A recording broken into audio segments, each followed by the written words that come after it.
സൂത്രൻ.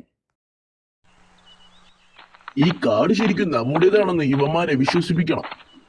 അതിനു പറ്റിയ ചരിത്രം ഉണ്ടാക്കി നമുക്ക് ഇവന്മാരെ പറഞ്ഞു പഠിപ്പിക്കാം. വാ സുഹൃത്തുക്കളെ, ഞങ്ങൾ ചരിത്രത്തെ പറ്റി പഠിക്കുന്നവരാണ്.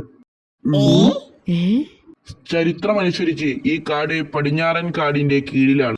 പടിഞ്ഞാറൻ കാട് എന്ന് വെച്ചാൽ ഞങ്ങളുടെ കാട്. അതെങ്ങനെ? പണ്ട് പടിഞ്ഞാറൻ കാടും ഈ കാടും തമ്മിൽ 2 യുദ്ധമുണ്ടായി. ഇവിടുത്തെ ജലദോഷിക്കുന്നിൽ വെച്ചായിരുന്നു യുദ്ധം.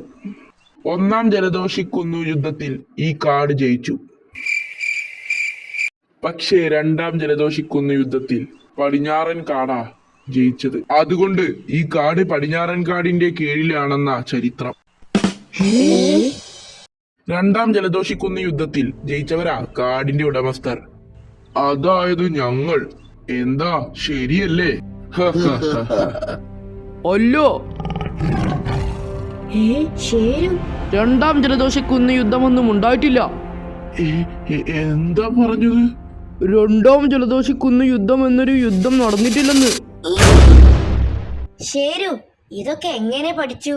ഷേരുവിന്റെ അപ്പൂപ്പന്റെ അപ്പൂപ്പൻ ചരിത്ര പുരുഷനായിരുന്നു. ചരിത്രം അറിയുന്ന കടുവയാണെന്ന് തോന്നുന്നു. രക്ഷയില്ല, സ്ഥലം വിടാം. ഓടിക്കൂ. അവന്മാർ ഓടിക്കളഞ്ഞു. അപ്പോൾ പറഞ്ഞതൊക്കെ തട്ടിപ്പോയിരുന്നല്ലേ? ഓ, ഷേരുവിന്റെ അറിവ് കാരണം നമ്മൾ രക്ഷപ്പെട്ടു. ആട്ടെ, താൻ എങ്ങനെ അറിഞ്ഞു 2-ാം ജലദോഷിക്കുന്ന് യുദ്ധം നടന്നിട്ടില്ലെന്ന്? ഷുഡോ, ആകെ ഒരു ജലദോഷിക്കുന്നല്ലേ ഇവിടെയുള്ളൂ. പിന്നെങ്ങനെ 2-ാം ജലദോഷക്കുന്നിൽ യുദ്ധം നടക്കും?